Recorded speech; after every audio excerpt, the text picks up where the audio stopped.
are you holding? Thing, no? That's the title of the I should say more the Bible study or the preaching this afternoon. So let us pray.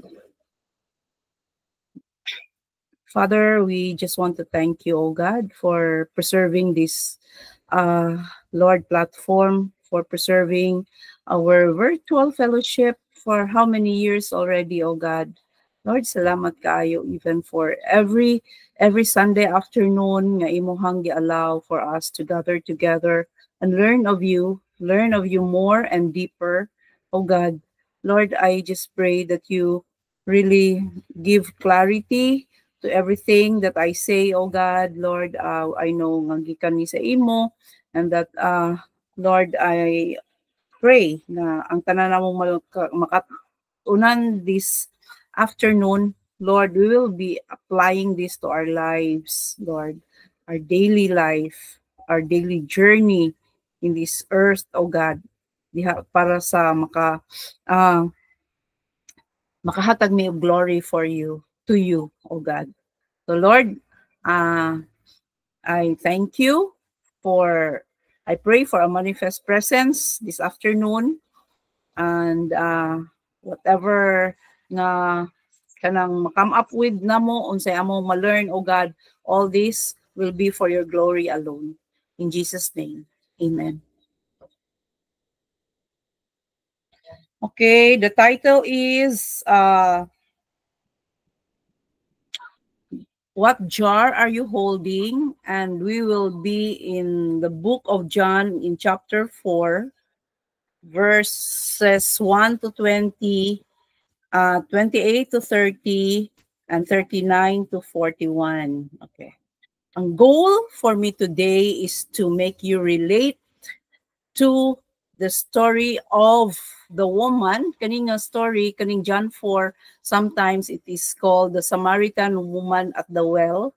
And I hope and I pray nga makarelate mo aning story, that it will transform your life and that you will receive eternal life. Kung wala pa, you are not sure about it, I pray nga karon nga hapon makaskuan gid ka, ma-assured gid ka that you have eternal life. Now, to relate in this story, I will not do it. I will not pump you up because it is not through emotion nga makakuanta, nga kanang maka-learn ta about the transformation sa atong ma-transform ta or maka-receive ta og eternal life. And also, it is not by willpower or by our own strength. Now, nag-ingon sila nga when you're in the business of real estate, the most important factor is location mo gyud sa real estate, no? And but in a Bible study such as this, the most important factor is context. Okay, now before ta mo basa sa passage, we are going to kadjut lang ha, kay naay kuan naay musod unya nako ma-view, wait lang. Okay, here.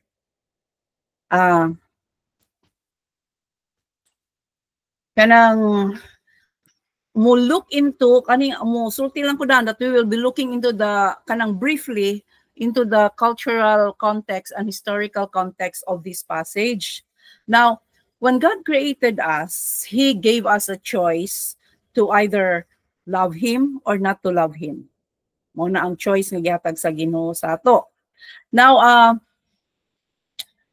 when we choose not to love Him, when Adam and Eve chose not to trust Him, that was when in our Bible nga that sin entered the world. Okay. Now, of course, God wants to rescue us. Kay mao gid na ang iyang plano from the very beginning. And that, so to fulfill the plan of God's rescue, ang iyang gihimo was that He chose a people group.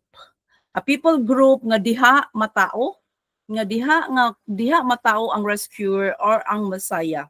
And that people group, mao na sila ang Israelites. Now, ang Israelites also struggled with sin and repentance from time to time.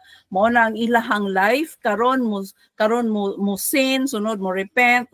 It happens all the time until niabot ang time nga they chose not to love or trust God at all. Naana sa ilahang kuan, sa ilang history. Now, when they did that, God removed his mantle of protection upon them. Why? Because God is a gentleman and he doesn't want to go where he is not wanted. Now, here comes, diha sa kuan, diha sa land sa Israel, mo na nahitabo, no?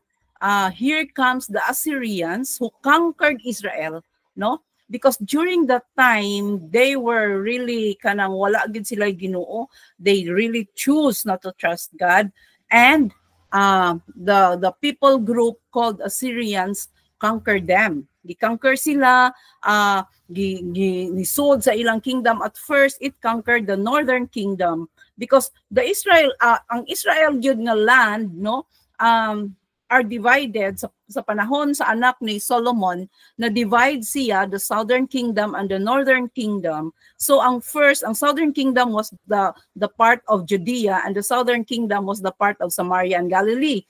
Now, ang northern kingdom gikonquer sa Assyrians, and what they did was the Assyrians would bring their people, would bring their mixed group of people, Gentiles, no, and mix with the Israelites. Why?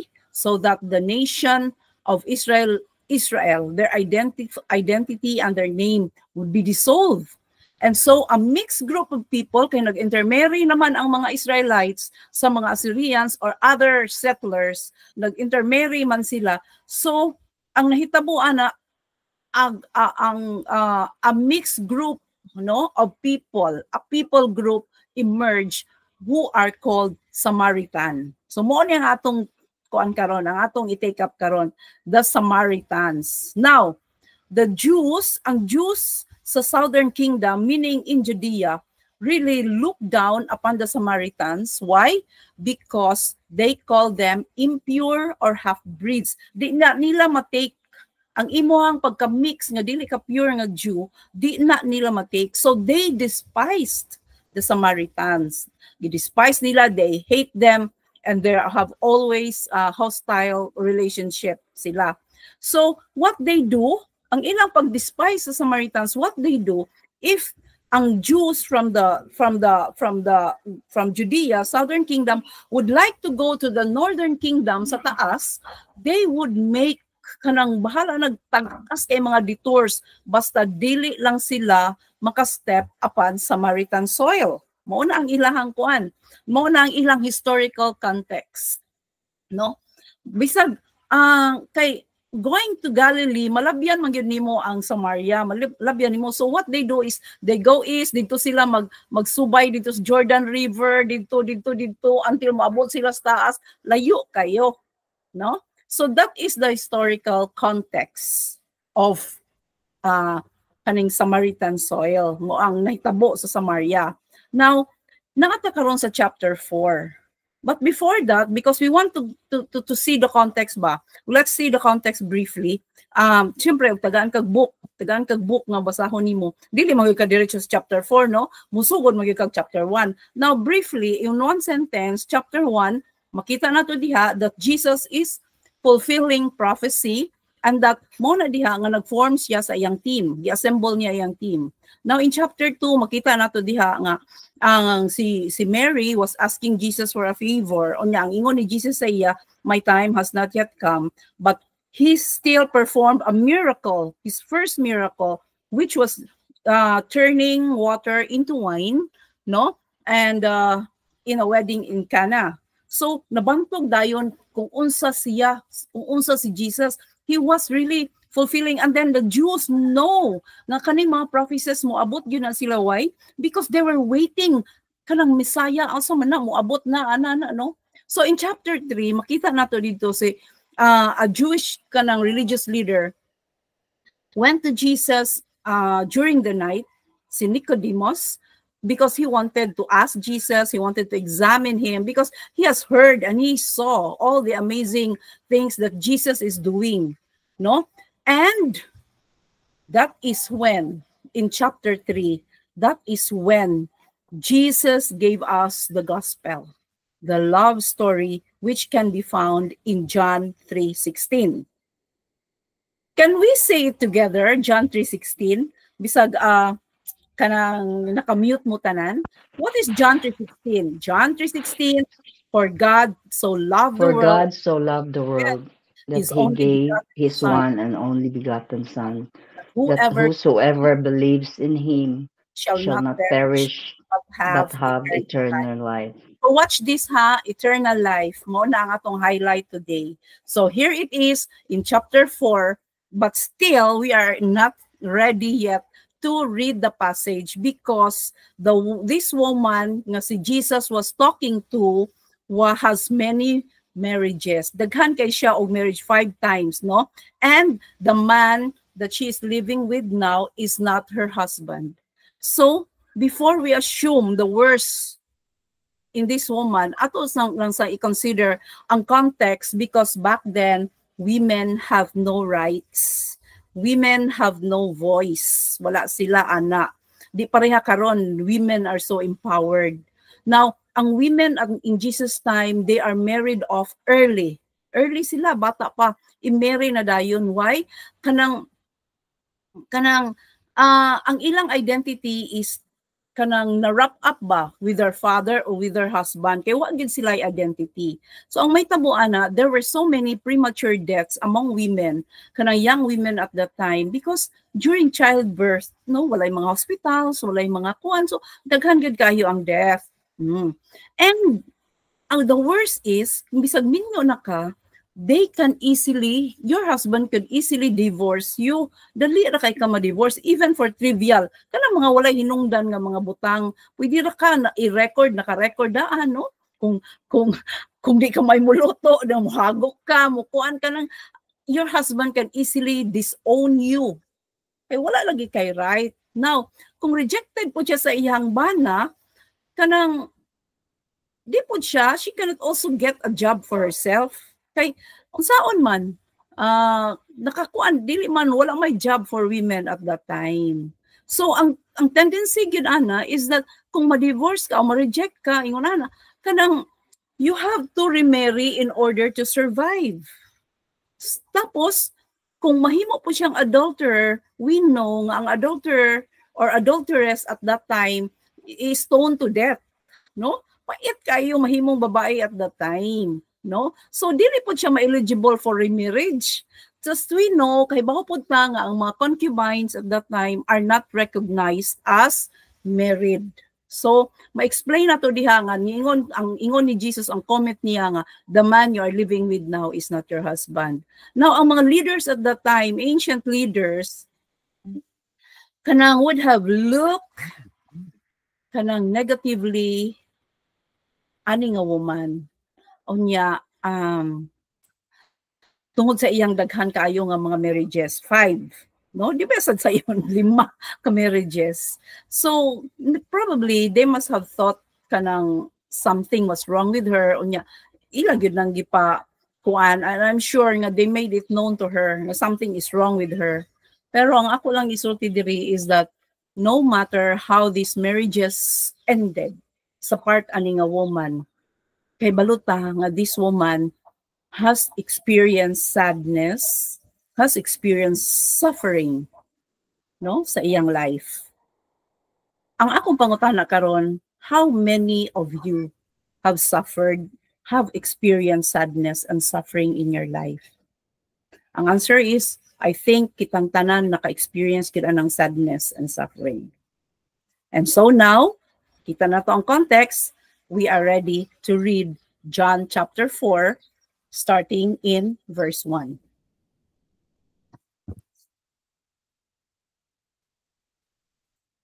Okay, John 4, 1 to 8. Now Jesus learned that the Pharisees had heard that he was gaining and baptizing more disciples than John. although in fact it was not Jesus who baptized, but his disciples. So he left Judea and went back once more to Galilee. Now he had to go through Samaria, so he came to a town in Samaria called Sychar, near the plot of ground Jacob had given to his son Joseph. Jacob's well was there, and Jesus, tired as he was from the journey, sat down by the well. It was about noon. When a Samaritan woman came to draw water, Jesus said to her, "Will you give me a drink?" His disciples had gone into the town to buy food. The Samaritan woman said to him, "You are a Jew, and I am a Samaritan woman. How can you ask me for a drink?" For Jews do not associate with Samaritans. Jesus answered her, "If you knew the gift of God and who it is that asks you for a drink, you would have asked him, and he would have given you living water." "Sir," the woman said, "you have nothing to draw with, and the well is deep. Where can you get this living water? Are you greater than our father Jacob, who gave us the well and drank from it himself, as did also his sons and his livestock?" Jesus answered, Everyone who drinks this water will be thirsty again, but whoever drinks the water I give them will never thirst. Indeed, the water I give them will become in them a spring of water welling up to eternal life. The woman said to him, "Sir, give me this water so that I won't get thirsty and have to keep coming back here to draw water." He told her, "Go, call your husband and come back." "I have no husband," she replied. Jesus said to her, "You are right when you say you have no husband. The fact is, you have had 5 husbands, and the man you now have is not your husband. What you have just said is quite true." "Sir," the woman said, "I can see that you are a prophet." Now, I have to skip some verses because those I just want to highlight the verses nga part sa atong Bible study today. So those verses nga akong skip, those are really huge verses mga mahimo na pud og laing nga sermon, lain ang subject matter adto. Now let's jump to verse 28. Ingon diha, then after the woman has encountered Jesus, ang iyahang response was, then leaving her water jar, the woman went back to the town and said to the people, "Come, see a man who told me everything I ever did. Could this be the Messiah?" They came out of the town and made their way toward him. Now in verse 39, many of the Samaritans from that town believe in Jesus, because of the woman's testimony. "He told me everything I ever did." So when the Samaritans came to him, they urged him to stay with them, and he stayed 2 days. And because of his words, many more became believers. Now, have you ever felt a longing inside, a deep thirst that nothing seems to satisfy? Ang kaning Samaritan woman know about this thirst so well, no? Grabe kay siya, no? Kabalo kay siya aning a thirst. Why? Because she had been with 5 husbands. She jumped from one relationship to another. So kay balo siya aning longing in her heart that do not satisfy. She is longing for something. Now, kita sa atong part, no? We chase success. We chase relationships. We chase approval. We chase material possessions, hoping that they will bring true fulfillment. Yet, no matter how much we achieve or gain, no, we find ourselves returning to the same wells, thirsty again. Now, I will be talking about mga symbolisms, representations, no, in the context lang ani nga kuan, in the context of the story. No, for us to really understand ba kanang the point that I'm driving at, no. Now, the Samaritan woman, kay balo siya ning a thirst very well. She came to the well carrying a jar, expecting only to fill it with water. But when she encountered Jesus, she discovered the living water that could satisfy her soul forever. The moment she experienced Jesus, she left her jar behind. Today, see, Jesus is asking you the same question. What jar are you holding? 2, what are you clinging to that keeps you running back to temporary wells instead of receiving His eternal life-giving water? Mona ang question. Now, ang lessons na to, no, for this passage are, the main points are divine appointment. Jesus meets us where we are, John 4:6-9. Second is the wells that leave us thirsty, John 4:9-14. And 3, the gift of living water, John 4:14-19.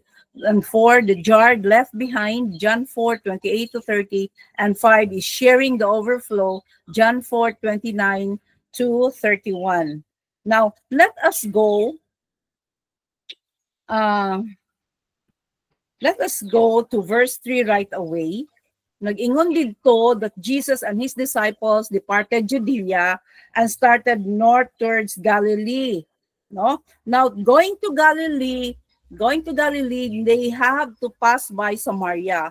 And the Jews, just as I said before, nga ang Jews do not want to step on Samaritan soil. Pero, Jesus did not follow the tradition. Kana nga tradition, wag gid na gi-follow ni Jesus. Instead of avoiding Samaritan soil, he walked right through Samaria. And then he made his way to the town of Sychar, mo na ingon sa passage, near the land that Jacob had given to Joseph, and stood at Jacob's well. This is a deliberate choice on the part of Jesus. Now, aren't we glad that we are serving a God who is radical? Jesus is a radical God. No? Wala gid siya ni follow adto. No? I'm so glad we're serving a radical God. No? I'm so glad that we're serving a radical Jesus. Okay, now, let's go to the main points. First, ang divine appointment. And so si Jesus kanang sa iyang journey was nasa passage, nasa verses that he was tired, he was weary, and he was waiting at the well. Naglingkod siya dito sa well, not by accident, no, but by divine appointment. Why is it divine appointment? Now, first of all, we are told that it was high noon. Grabe kay kainit, no? Wala man si Ailing diri no, pwede ko magbisaya. Now, sa verse 7, naingon dito that the woman comes at the well alone at noon. Now, muna ang hottest part of the day because desert ba yan na. So what is unusual about it? That she was alone, because usually women come to the well in the early morning, in cooler hours, that is in the morning, and they come in groups. Now, when you see that a woman alone is going to the well at noontime, very hot, no? Siya ra isa, makaingon yun ka, that's something peculiar. There is something peculiar about this woman. This woman was not functioning well, no? The same way was not functioning, she was not functioning the same way as the women in the village. Now, kay kanang makaingon ka diha, unsa ngano kaingon ana, no? Maybe she's avoiding other people because of shame, no? Okay, because of her past and because of what her situation right now, no, daghan kayo kag mahuna-hunaan ingon ana. But as she arrives, nakita niya Jesus was sitting there at the well. Unya, and how did she recognize nga Jew? Because the Jews, they have a kind of kuan ba kanang ilahang kanang clothing, no, and she know nga Jew na. So what did Jesus do? In fact, it was Jesus who spoke to her first. Unsa may ingon ni Jesus? Tagay kog mainom, will you give me a drink? Ana, shocking kay na. Shocking? Why is it shocking? Because first, just as I told you, Jews did not associate with Samaritans. let alone a Samaritan woman. Second, because men in Jesus' time did not speak publicly with women in that culture. Third, and yet Jesus breaks every barrier to reach the woman's heart. No? Now, Jesus meets us in our brokenness.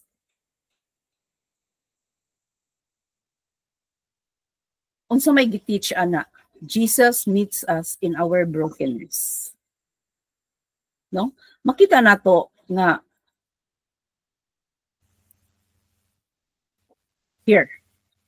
The lesson nga to makita diha is Jesus meets us in our brokenness. In Romans 5:8, God demonstrates his own love for us in this: while we were still sinners, Christ died for us. It declares here that God's love is not conditional. He doesn't have to wait na you are good enough para i-meet ka niya. No? It says in the verse nga, even when we were still sinners, Christ already died for us. This means nga, dili na nato kinahanglan i-fix atong kaugalingon before he meets us exactly where we are. Ingon ana kamayo ang Ginoo. Ang second is, he pursues us even when we feel unworthy.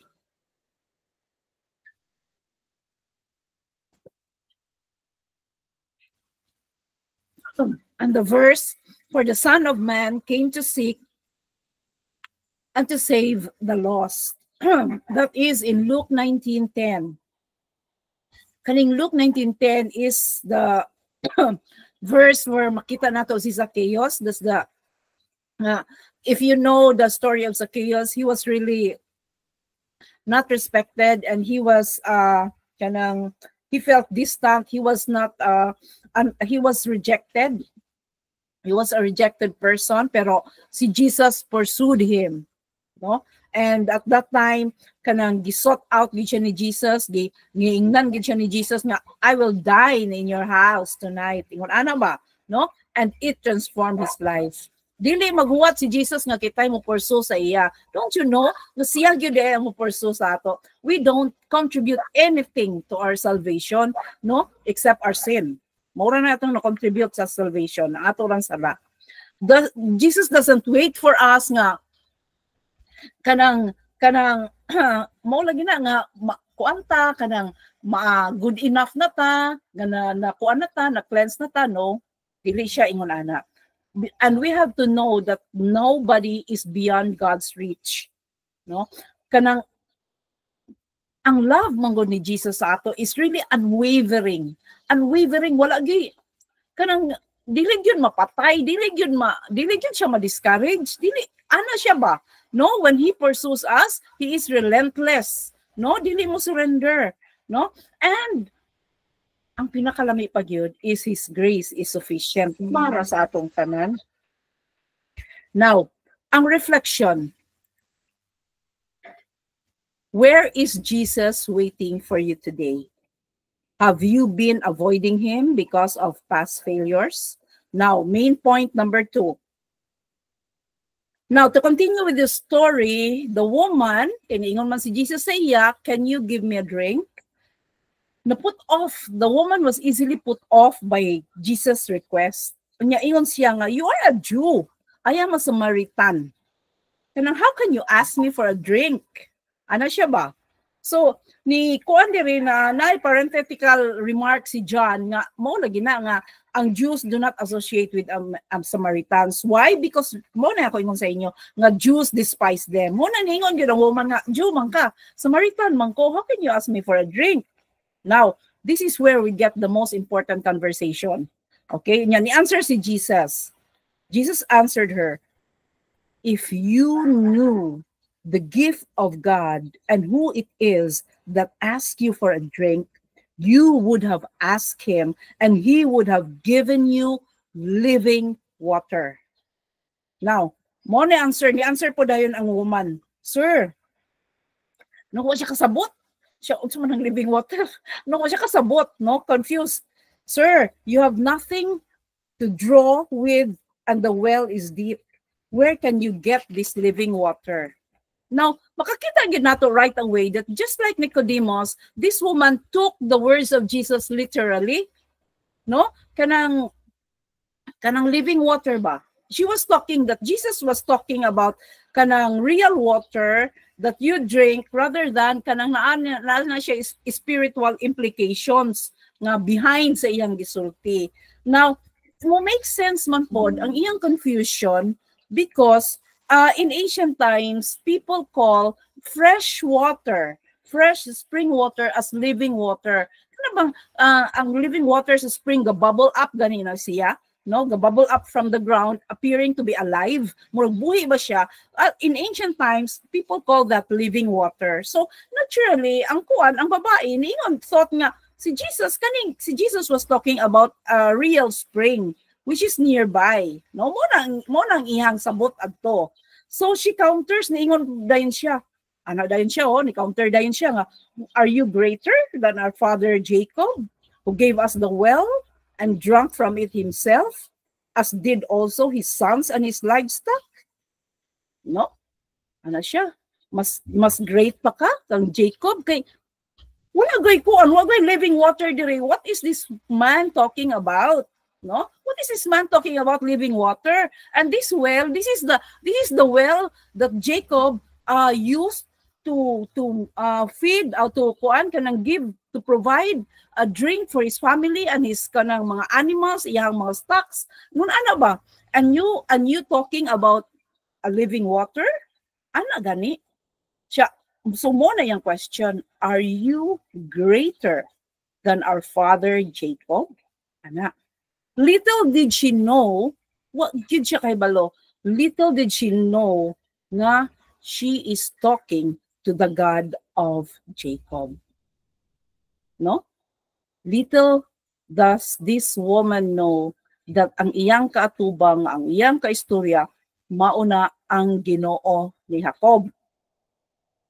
Now, sa part ni Jesus, sayo naman sad sa iya musulti nga, tinuod, I am greater than Jacob.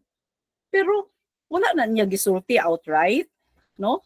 Instead of simply stating yes, kanang I'm superior to Juan, I'm superior to Joseph, what he did, no, as we kanang go through ta sa conversation, ang focus niya was on the woman's personal need.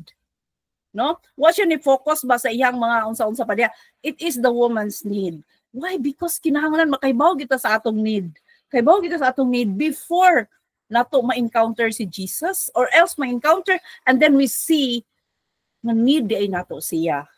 Jesus was not talking about physical water. He is offering spiritual water, the kind that truly satisfies the soul.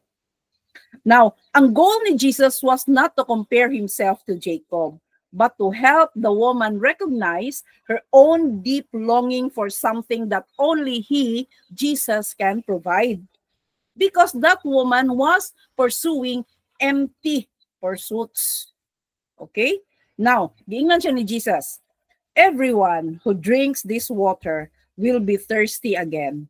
But whoever drinks the water I give them will never thirst. No? The Samaritan woman on her part, no, was searching for fulfillment through relationships.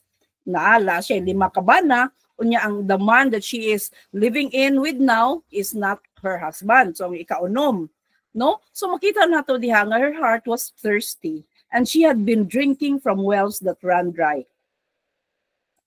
Okay? Now, ang question is, let's go sa atong context as we apply this in our lives. Mangutana ta, what wells do we run to today?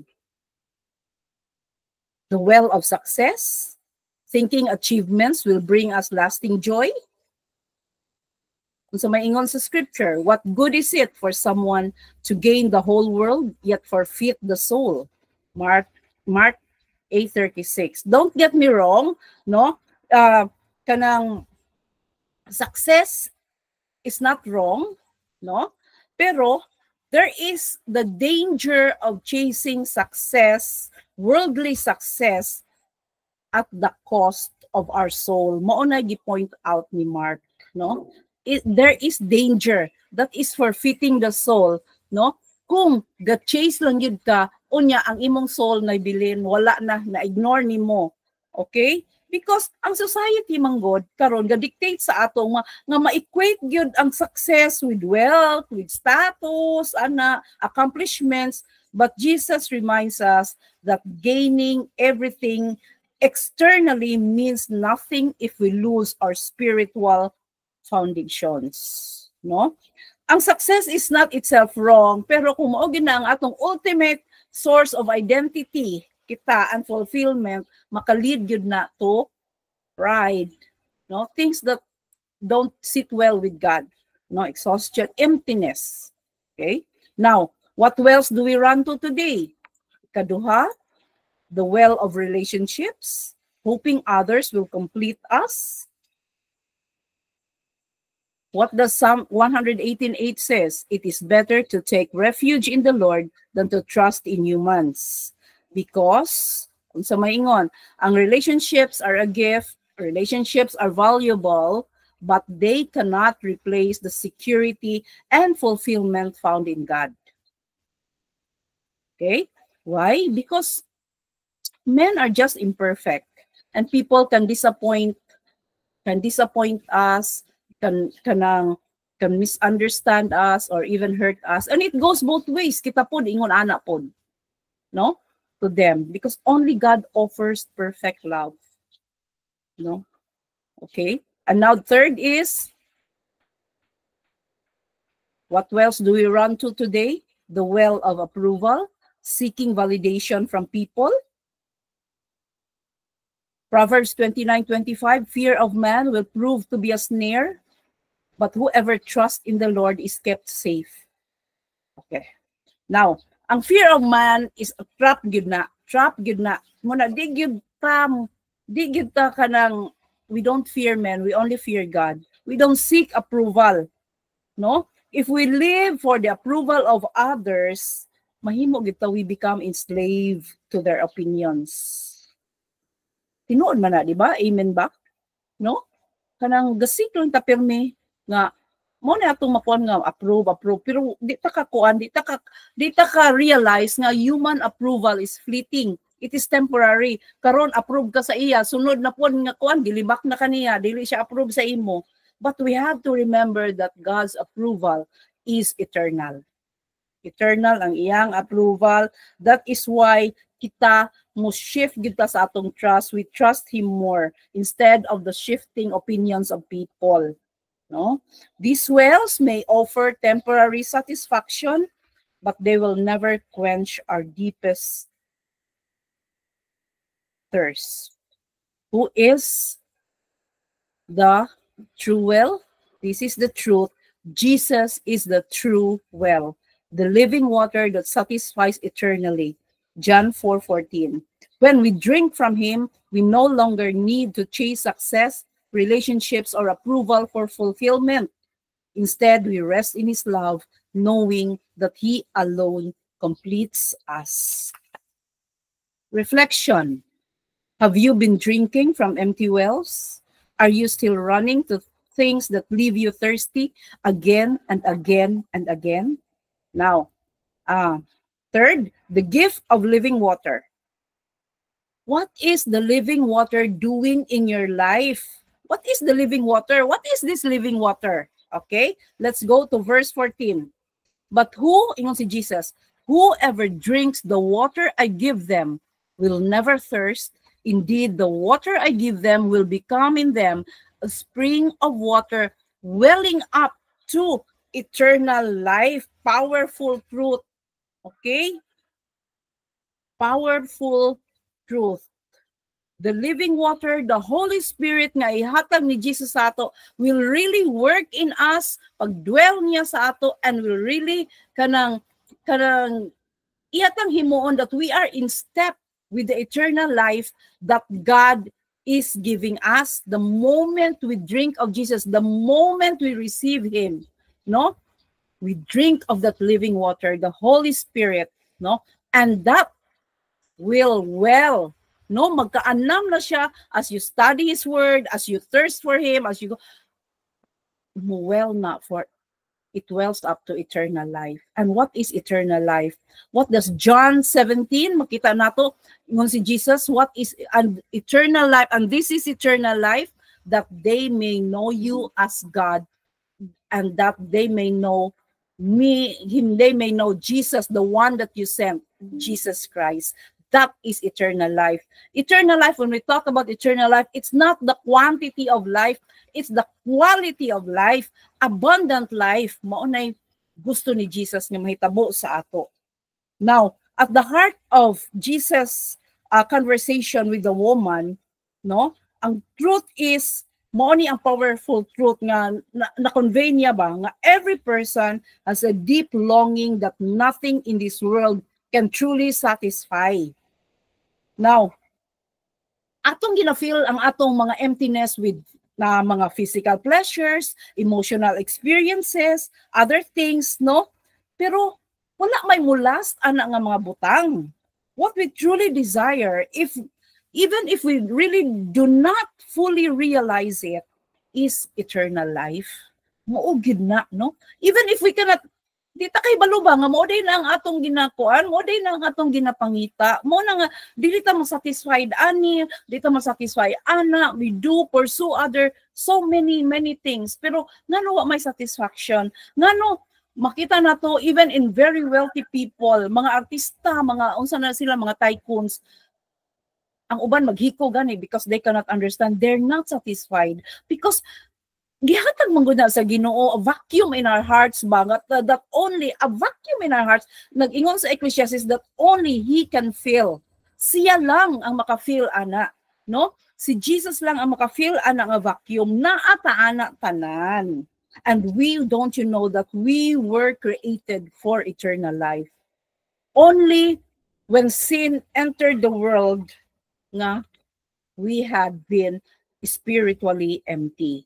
Now, si Jesus wants the woman to understand. Gusto gid siya nga makasabot ang Ginoo ana that she is searching for fulfillment in ways that do not satisfy. That only Jesus can give her the life that truly satisfies, and that is the gift of eternal life.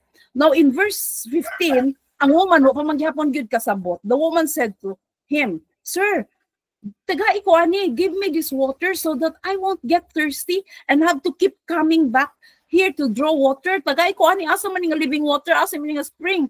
Mo gyapon kay wag gyapon siya kasabot. Wag gid siya ka-grasp ba sa iyang tinuod nga panginahanglan. So si Jesus, makita ni mo dire, she is really very gentle with the woman, and he is really very skillful sa conversation, skillful conversationalist man gyud si Jesus, no? Na para makita niya kanang unsa may ingon ni Jesus. Ingon siya sa verse 16 to 18. Okay, he told her, okay, go, call your husband and come back. Ingon siya, no? So that is the time na ingon ang ingon ang Samaritan woman, "Wa man koy bana. I have no husband," she replied. Moto ni ingon si Jesus sa iya, no? "Yes, you're right when you say you have no husband. The fact is, you have had 5 husbands, and the man you now have is not your husband. What you have just said is quite true." Now, I just want you to understand that Jesus is not being harsh. He is not really kanang rude. He is not being rude to her, no? Kanang in fact, ginatabangan niya ang woman to see herself clearly. Like kana bang mura kag magsamin ba? Kanang the mirror man God is His word. And since Jesus is the word that was made flesh, ang iyang truth mo reveal gyud sa ato who we really are. Just like when we read the Bible, no? Kung mabasa ta sa Bible, makita na to, it is meant to reflect our hearts. Makita na to atong hearts, no? Kanang mo reflect ba back to us kung unsa ang atong heart. So usahay kana nga reflection very uncomfortable because the word of God convicts us. No? And that is exactly what Jesus is doing to the woman. He is helping her recognize her own need for Him. So, ana pa gyud, nahirit pa gyud ang kuan, nahirit pa gyud ang Samaritan woman. Siya, "Sir," the woman said, "I can see that you are a prophet." Ana, no? Interesting kayo nga kung kanang ingon ani maginino kanang when how people respond when you confront them with their weaknesses, with their emptiness, with their spiritual dryness, makakuan gid ka how they respond. Kay kasagaran gid ana, they will really deflect from mo deflect gid sila sa conversation, especially when it becomes uncomfortable, no? It happens so many times. So for those who are sharing the word, ayaw na lang yung kakurat because people will really deflect. Some dili hinon tanan, no?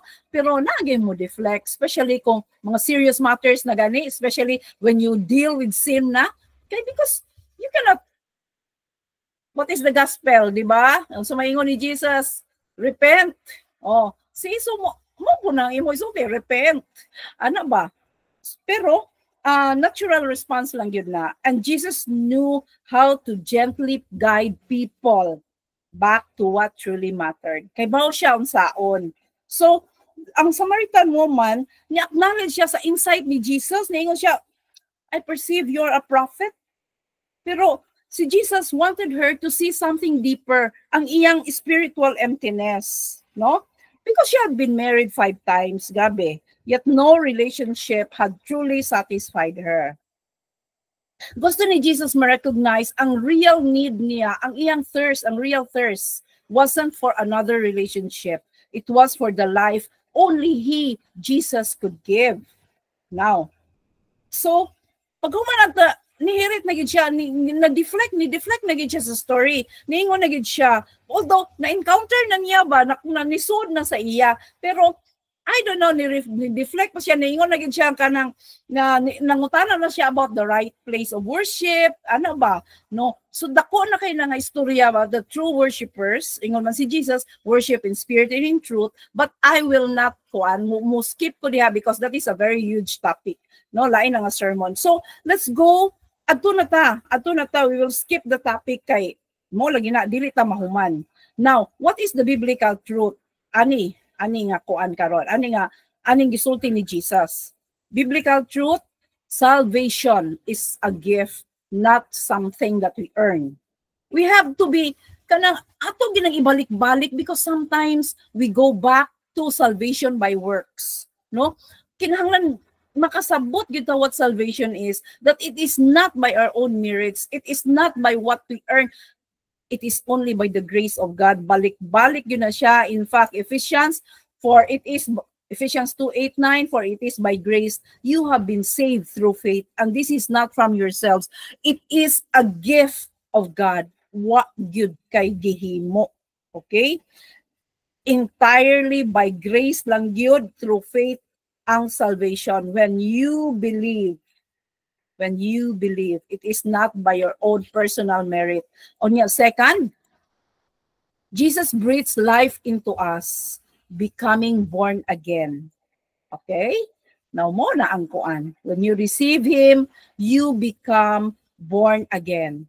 Oh, ang verse ani, what is the verse? John 3:3, Jesus replied sa iyang conversation with Nicodemus, niingon siya, this is Jesus speaking, and we have to truly believe it. Okay? This is Jesus. Very truly, I tell you, no one can see the kingdom of God unless they are born again. So being born again is not a title. Dili siya a title. It is a transformation. It is a spiritual renewal that happens to you when you encounter Jesus, when you repent of your sins and receive Him as your Lord and Savior. No? That is being born again. Maunay sinugdanan sa imong spiritual rebirth. Now, have you received His living water? Is your worship based on routine? Or is it your heart truly connected to God? Ang fourth na to is the jar left behind. Then, ningon sa verse 28, then, leaving the water jar. Okay? Now, pagka-encounter sa woman sa kuan, pag-ingon niya, hoy, prophet, kay makasabot kita because they had been waiting for a Messiah to come. Kay balo sila na. So, nagkuan siya, uy, could this be the niyon siya prophet? No, so ang iyang gihimo, Nidagan dayon siya, she left the water, ang iyang gidala-dala nga banga, ang iyang gidala-dala nga jar, no? Ni iyang gibilin, unya ni Russia, nidagan siya back to the town and said to all the people, come, ingon siya, see a man who told me everything I ever did. Could this be the Messiah? Yeah, sa verse 30, niingon diha, and they came out of the town and made their way toward him. Ang mga tao sa town, they made their way to Jesus. Now, in application, in the context of our life, mangutana ta, what does the jar represent? The jar she carried was a physical necessity, something she relied on daily to draw water. Yet the moment she encountered Jesus, she left it behind and ran to tell others. This act carries deep spiritual meaning. Okay, unsa may meaning, no? What could mean? Unsa kay spiritual meaning sa jar? Unsa may i-represent sa jar? Could it be her old way of life? Her old way of life. She had been searching for fulfillment, filling her jar every day, no, yet never truly satisfied. The jar represents repetition, emptiness, and temporary solutions to a deeper thirst. It could also mean her brokenness. No? Carrying the jar symbolizes her burdens and her past mistakes. The shame, ang shame that she bore because of her past. No? She had been running to relationships, trying to find love and meaning, but the well of human affection ran dry. And it could also mean her earthly reliance. Asa man siya nag-rely. Just as she depended on the well for water, she had depended on temporary things to sustain her spiritually, only to be left thirsty over and over and over again. Yet when Jesus offered her living water, she no longer needed to carry the jar. She was filled with something eternal, his presence, his truth, and grace. So why did she leave the jar? Her decision to leave the jar behind was not accidental. It was a visible sign of surrender and transformation. She had found something greater. Her jar remained at the well, but she carried something far greater in her heart, a personal encounter with the Savior. And the last point, sharing the overflow.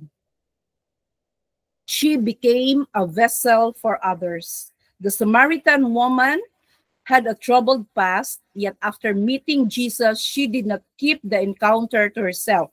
What she did, she ran to her village and invited others to come and see him. Her testimony was simple yet profound. Now, I just want to remind you again and again, na kanang testimony nato, what we were before we encountered Christ and what we are after we encountered Christ, powerful gid kay na. If you don't know unsaon pag-share, share even your testimony, it really carries so much weight already, no? So start by telling about your testimony, no? Because the Holy Spirit really guides us. Guide kita niya, especially when we have that desire to let other people know about Jesus. Kung gusto nato nga makahibalo sila what we have experienced, what we have tasted, no? Kung unsa ang goodness, kung unsa ang abundant life na atong atong nakuan ba na experience when we come to know Jesus, no? Nga unsay na transform sa atong kinabuhi, ana really kanang dili gid na mo kuan ang atong mouths, dili gid na ma-silent, no? Kanang ang testimony nimo diha dako gid kay na siya og bili. Okay? Now, unsa may ingon? Come. Unsa may ingon sa woman? Come, see a man who told me everything I ever did. Could this be the Messiah? Nah. Her willingness to share led many in her village to believe in Jesus. John 4:39. This reminds us that our past does not disqualify us from God's purposes. No matter what your past is, naagi purpose ang Ginoo ana sa imo. In fact, ang atong mga hurts, ang atong mga miseries, ang atong gipang-agian no? Which are not, kung kuan ba, mga brokenness nato, it could be a testimony of His grace, what He did, no, to you, no? Kanang gamiton ginatanan sa Ginoo, puro ginanay gamit tanan. Kanang the things that He allow in your life, no? Na ginay purpose tanan. Now, the overflow of transformation. When we truly encounter Jesus, we cannot help but share the overflow of His love and truth. The Samaritan woman's transformation was immediate, was past instant. Ang iyang transformation.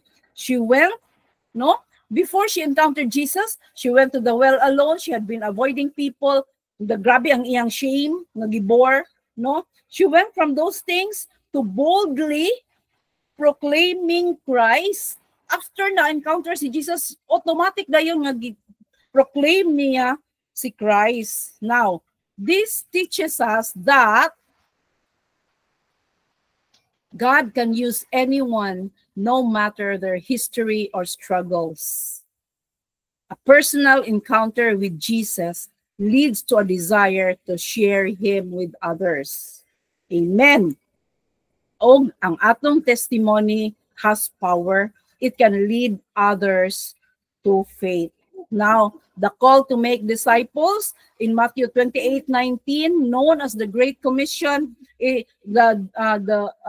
God commands us to go and make disciples of all nations. Ang Samaritan woman lived this out. She shared her experience and her village came to know Jesus. Now, reflection. If Jesus has filled you, are you sharing Him with others? Jesus is still waiting at the well today. He sees your burdens, your thirst, and the jar you hold on to. He is offering living water, something eternal, something life-changing. Pangutana, what jar are you holding that you need to leave behind? The jar of past failures? Are you still carrying guilt over mistakes Jesus has already forgiven you? Pasayloa in taon ng imong kaugalingon, no? Usahay, kanang gabalik-balik lang yun na atong mga guilt, atong mga kuan nga, kay balo naman gipasaylo na ta sa Ginoo, pero grabe pagid gihapon ng atong guilt about things nga gipasaylo na ta sa Ginoo. So, make kanang do yourself a favor, please forgive yourself. Maura na pagka humana gyud kanang wow, grabe gid kayo, no? You have to realize nga pag ingon ni Jesus niya in 1 John 1:9 nga if you confess your sins to Him, He is faithful to forgive you. Automatic na, no? When you confess sincerely and ask for forgiveness, automatic na siya nga He will forgive you. And not only that, He doesn't stop there. He will also cleanse you of your unrighteousness. Duha, ang iyang himuon. He will give you that power to resist temptation, not to resist sin. Ingon ana ka powerful. So we have to believe that because that is the word of God. Okay? So, forgive yourself. Okay? Now, what jar? The jar of worldly desires? Are you placing your trust in money, in success, or relationships instead of Christ? The jar of fear and doubt. Are you hesitant to fully trust God with your future? No? Sahay kita raw with our own strength. We forget this from time to time. Okay, challenge. Jesus invites you today. Leave your jar behind. Stop running to wells that will run dry. Drink deeply from my living water. Challenge. Are you ready to leave your jar behind today? 2, are you willing to surrender everything that keeps you coming back empty? 3, have you accepted His living water? And 4, will you, like the Samaritan woman, step into a new mission, sharing Jesus with others? To God be all the glory, empty jar. Okay? Now let's pray. Father, salamat kaayo Ginoo for really teaching us, oh God, that and really pointing us to our jars that are really filled with mga temporary things that never satisfy us. Help us, O Lord, to just put our jars, lay them down at your feet, O God. Fill our jars, O God, with living water. Fill us with your living water, that that this water may well up, O God, to eternal life, Lord. Eternal life. Maugid na ang imong gi-promise sa imong mga anak. So Lord, help us to live this out, Lord. Kaning example of the Samaritan woman, the story of the Samaritan woman, help us to just run with joy, proclaiming your word, proclaiming your truth, oh God. Lord, help us not to get tired, oh God. And help us, oh Lord, nga kanang ang among joy in sharing your truth ba, oh God, kanang dili gyud bisan pag naay mga kanang mga opposition, mga unsa diha, Lord, help us. Ikaw ra man gyud gihapon ang mo cover sa amoa. Ikaw ra man gihapon ang mo tell us to just turn the right cheek or whatever, or just ignore or whatever, and just keep on moving forward. Just keep on, because you said na imo ba ang word that the kingdom, or that your kingdom is advancing violently, because there are really many who will oppose. But Lord, by your grace, Lord, tanan among pagahimuon, O God, we know, Lord, nga wala gyud wala gyud kanang tanan nga among isulti, tanan nga among imong gitudlo nga among isulti will not be come back void. Nag-ingon ka ang imong word will not come back, will not return to you void. So Lord, help us to be in the word, to abide in you, really abide in you, O God, that we may know we may maka-learn me sa imong skill, maka-learn me sa imong the skill that you skillfully kanang ang imong gihimo mga conversation with the woman. You were not harsh, you were gentle. Oh God, you were gentle in guiding her to really know, to really be convicted of her need for you. So salamat, oh God, salamat aning tanan. And we just give you back the glory, and we just give you the highest praise because you deserve it. In Jesus' name, amen. Amen.